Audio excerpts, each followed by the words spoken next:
Get my 6. What's up, everybody?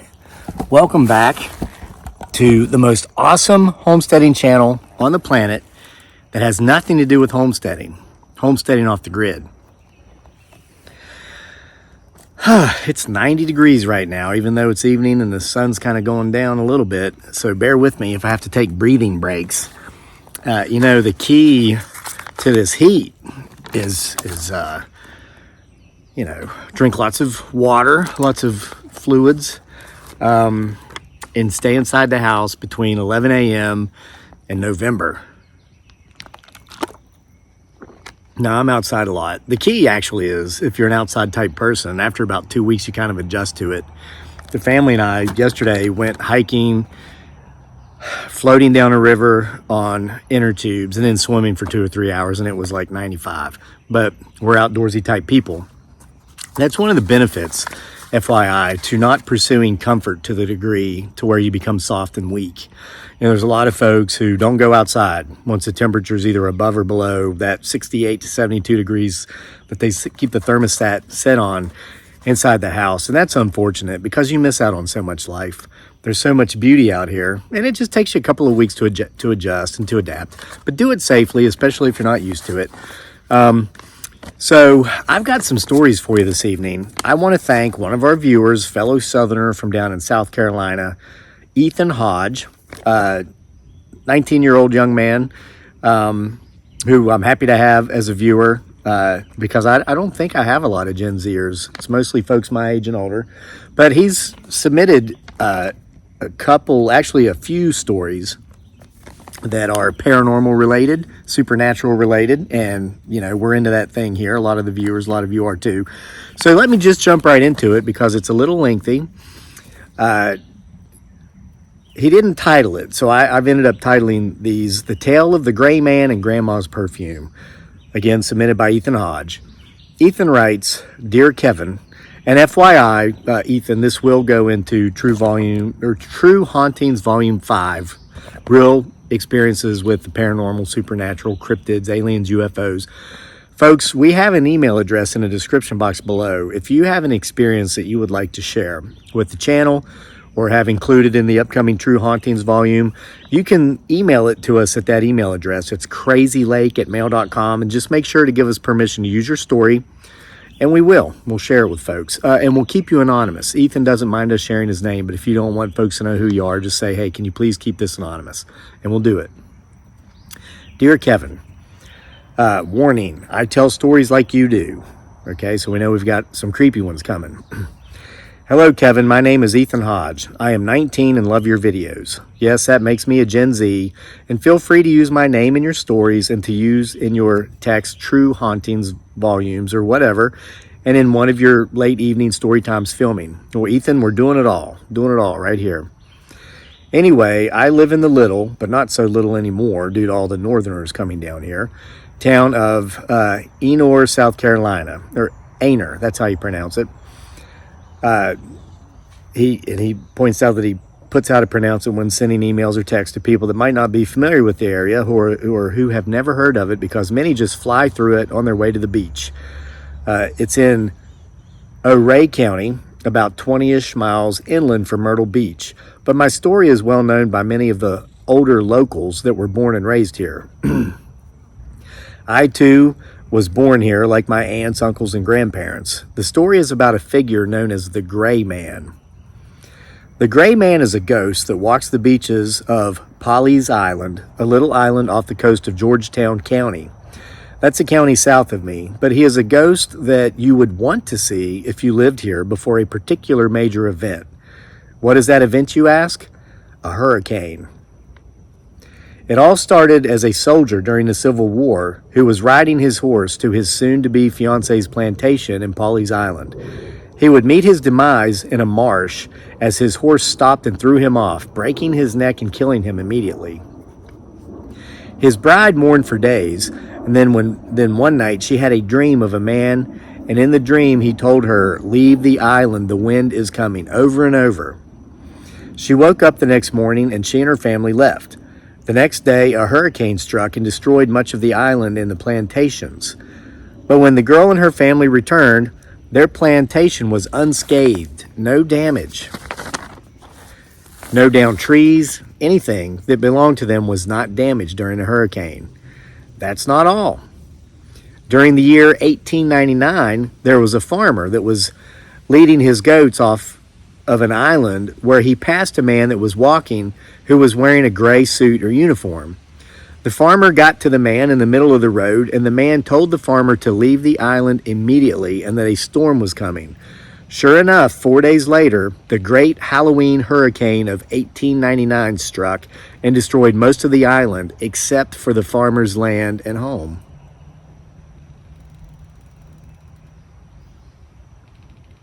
Sounds like a creaky door is opening. Perhaps that's a door to a portal, a door opening to the other side of the veil. So continue to get my 6 because you never know what may or may not come out and be seen behind us. Especially when we tell these creepy stories. It's happened before, as many of you who watch these videos know. There's more, Ethan writes. In more recent years, there was a man that worked in Georgetown and had a summer home in Pawleys Island. He and his family were enjoying a summer vacation and saw a man appear in a gray uniform or suit, and they all ran away and no words were ever exchanged. But they left in such a hurry that they didn't pack the house up. They just got in the car and left. The year was 1954, and a week later, Category 4 Hurricane Hazel hit just south of Pawleys Island and destroyed much of the coast. Well, the man and his family went back to see if their summer home was still there. It was, and it horrified them because the beach towels were still on the railings, the umbrella was still open on the porch along with all their porch furniture. Nothing was wrong with the house. Some 35 years later, an elderly couple was walking the beach in Pawleys Island like they had done their entire married lives. Well, they were approached by a young man wearing a gray suit or uniform, and by the time the couple got close enough, the old man raised his hand to say hello because that's what you do in the South, and the man disappeared before their eyes. The couple were shocked. They looked all around them and they were the only ones there, so they shrugged it off as them seeing things because of their age. Well, a few days later, they were evacuated from the island as Category 4 Hurricane Hugo hit and destroyed the island yet again. So, after all the people were allowed to go back on the island to see if their homes were still there or not, the old couple went back, and there at the end of the street stood their home unscathed, while every other home on their street was gone. The wife's car was still parked under the house, which stood on stilts. The 2 massive trees were still in front of the house, and the only thing was that the front door was blown open. But there was no water damage inside the house. The newspaper was still on the coffee table, and the pictures were still on the refrigerator. So they realized after that they had seen the gray man that day walking on the beach. The gray man had been featured in the local newspaper and made huge headlines all over the state. So if you see him and you and your property will be saved. And yes, there's even more, Ethan writes.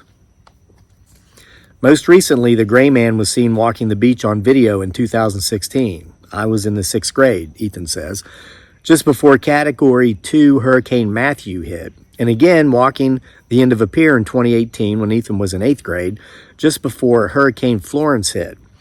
I have been told these stories by my family, and we even learned it in elementary school in our local history classes. I have always thought these were strange stories that I couldn't and still can't wrap my head around. So after I started watching your videos, like back when it was actually about homesteading, when you planted your forests and gardens, but then when you started telling the potential Bigfoot Sasquatch stories and the paranormal stories, I thought I need to send you these stories. Ethan, I'm glad you did. Now, Ethan writes, I have a personal story.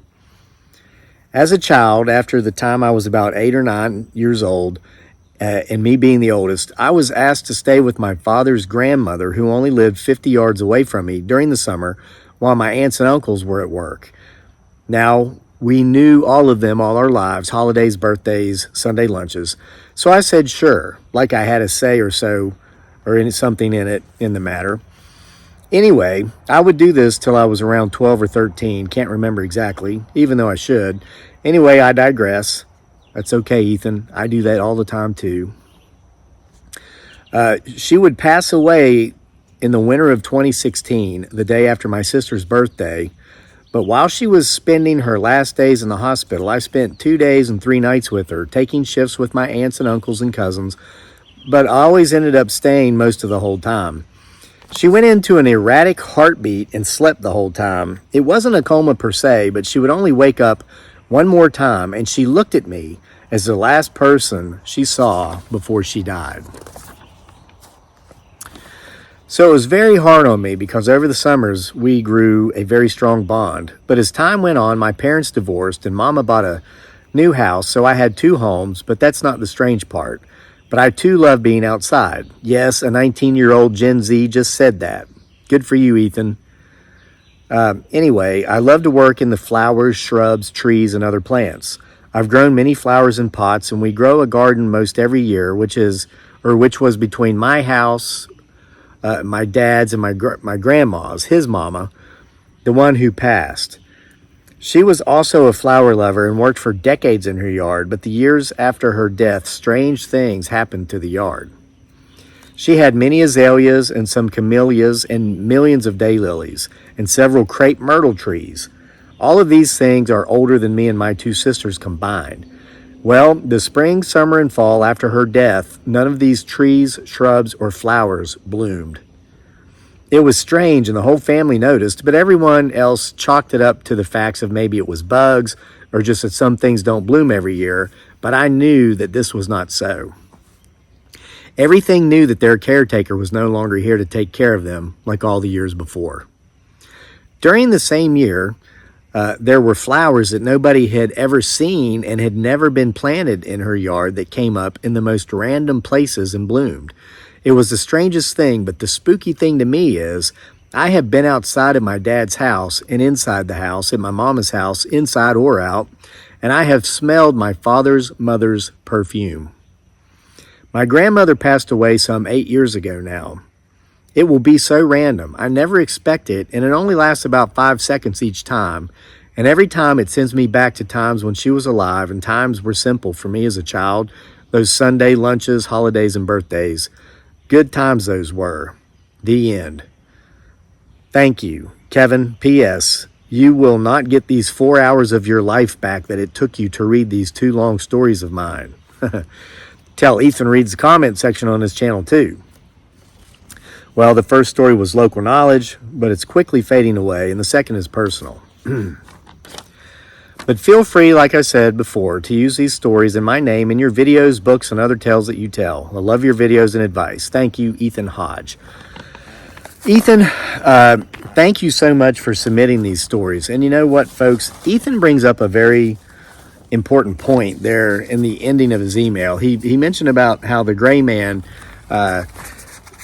is kind of like local lore where he's from, down there in his part of South Carolina.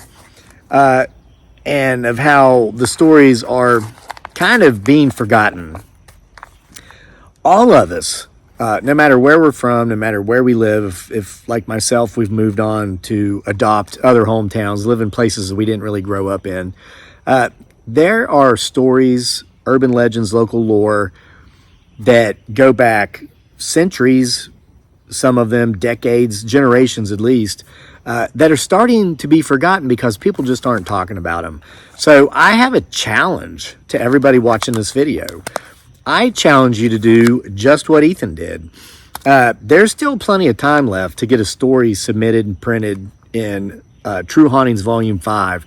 I'd hope to have it out by this summer, but I've kind of spread myself out thinner with other obligations, and it just hasn't happened. And I'm going to tell you, there's room for a couple of dozen more stories to go in True Hauntings Volume 5. So I am challenging you to submit to this channel by way of the email address crazylake@mail.com a story about your local lore, a local urban legend or a tall tale that's known throughout your community that is facing extinction, so to say, because of the fact that it's just not being told anymore. You know, a lot of these stories have been passed down orally through the oral storytelling tradition over the years and through generations. But old time storytellers like myself, we're just not out there. There's just not so much of us out there anymore. And unlike Ethan, who is an upstanding member of Generation Z, the younger generations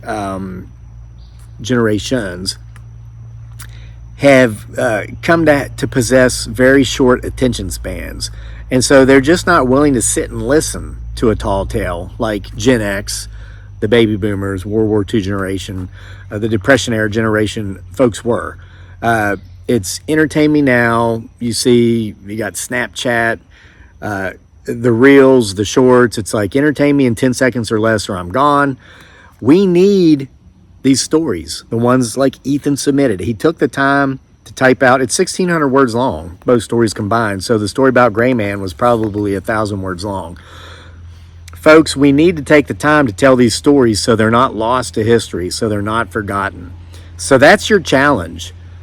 Even if you've never had a personal experience with something along the lines of the paranormal, cryptids, you know, Bigfoot, Sasquatch, UFOs, aliens, if you know of a local urban legend, submit it to the channel at crazylake.com. Give us your permission to share it, and we'll read it here on the channel, and we'll put it in True Hauntings Volume 5, okay?